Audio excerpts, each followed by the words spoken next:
एक साहूकार के 7 बेटे और एक बेटी थी। कार्तिक मास की कृष्ण पक्ष की चतुर्थी तिथि को साहूकार की सभी बहुएं, बेटी और पत्नी ने करवा चौथ का व्रत रखा। जब साहूकार के बेटे अपने काम से घर वापस आ गए और वे सातों भाई जब भोजन करने बैठे तो अपनी बहन से खाना खाने को कहने लगे। तब वह बोली, भाई चांद अभी नहीं निकला है, मैं चांद को अर्घ्य देकर ही भोजन कर सकती हूँ। साहूकार के बेटे अपनी बहन से बहुत प्यार करते थे। वो अपनी बहन को भूख से व्याकुल होते नहीं देख पा रहे थे। उन्होंने नगर के पास की पहाड़ी पर एक दीपक जलाया और छलनी के आगे रख दिया और घर आकर अपनी बहन से कहने लगे, बहन देखो चांद निकल आया है, अब तुम अपना व्रत खोल सकती हो। साहूकार की बेटी अपनी भाभीियों के पास गई और कहने लगी, भाभी देखो चांद निकल आया है, चलो चांद को अर्घ्य देकर अपना व्रत खोल लेते हैं। सब भाभी बोली, नहीं बाईसा, अभी चांद नहीं आया है।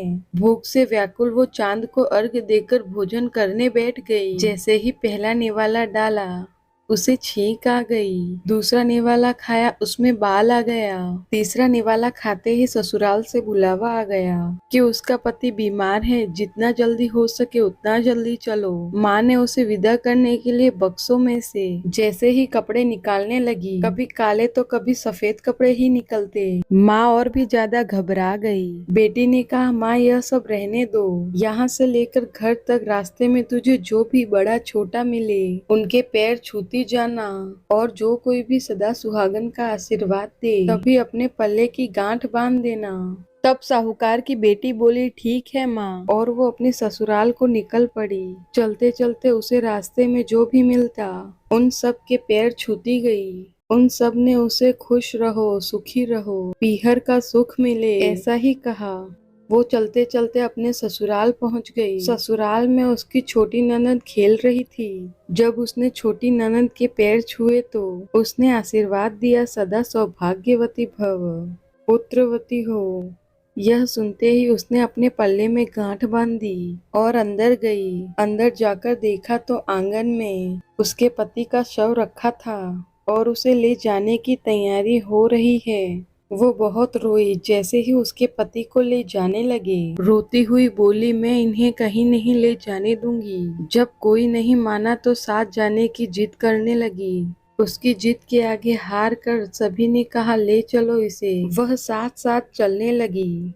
अंतिम संस्कार का समय हुआ तो वह बोली, मैं इन्हें जलाने नहीं दूंगी। यह देखकर सब लोग बोलने लगे, पहले तो तू अपने पति को खा गई, अब उसके शरीर को भी मुक्त नहीं होने देना चाहती है। लेकिन वो जब नहीं मानी तो अपने पति को लेकर बैठी रही और रोने लगी। यह देखकर सभी बड़ों ने निर्णय लिया कि इसे यहीं एक झोपड़ी डलवा दो। वो अपने पति को लेकर झोपड़ी में रहने लगी। वह पति की साफ सफाई करती और वहीं पर बैठी रहती। दिन में 2 बार उसकी छोटी ननद उसके लिए खाना लेकर आती तो वह हर चौथ का व्रत करती और चांद को अर्घ्य देती। चौथ माता की कहानी सुनती। जब चौथ माता प्रकट होती तब वो कहती, करवो ले भाइयों की प्यारी बहन करवो ले, घनी बुखारी करवो ले।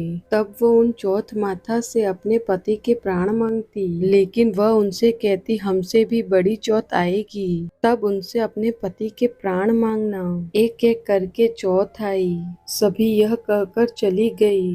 तब अश्विन की चौथ माता बोली, तुझसे कार्तिक मास की बड़ी चौथ माता नाराज है, वही तेरा सुहाग तुझे वापस लौटा सकती है, उनके पैर मत छोड़ना।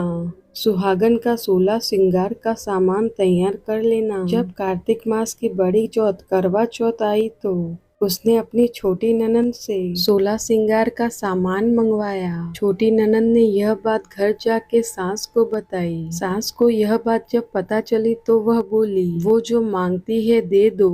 साहूकार की बेटी ने करवा चौथ का व्रत रखा, चांद को अर्घ्य दिया और जोत जलाई। जब चौथ माता प्रकट हुई तो बोली, करवो ले भाइयों की प्यारी बहन करवो ले, दिन में चांद उगाने वाली करवो ले।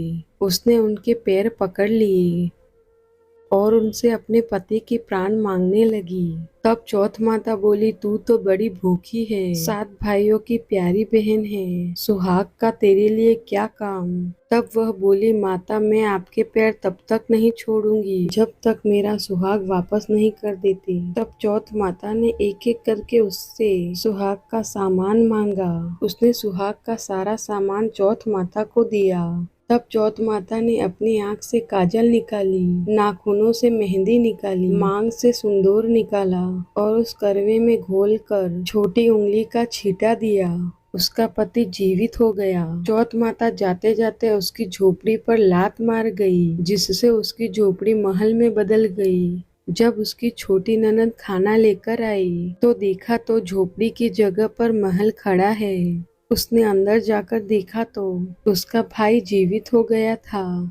तो भाभी दौड़े दौड़े छोटी ननद के पास आई, आपका भाई वापस आ गया है, जाओ सासू माँ को कह दो। छोटी ननद दौड़ी दौड़ी माँ के पास आई और बोली, माँ भाई जिंदा हो गया। माँ बोली, भाभी के साथ तेरा भी दिमाग खराब हो गया है। वो बोली, नहीं माँ मैंने देखा है, सच में भाई जिंदा हो गया है। भाभी ने कहा है कि गाजे बाजे के साथ उनको लेने आओ। सभी घर वाले गाजे बाजे के साथ उनको लेने गए। जब उन्होंने जाकर देखा तो सच में झोपड़ी की जगह पर महल खड़ा था। माँ ने देखा कि उसका बेटा सचमुच जिंदा हो गया है। बहू अपने सास के पैर छूते हुए बोली, आपका बेटा जिंदा हो गया माँ जी।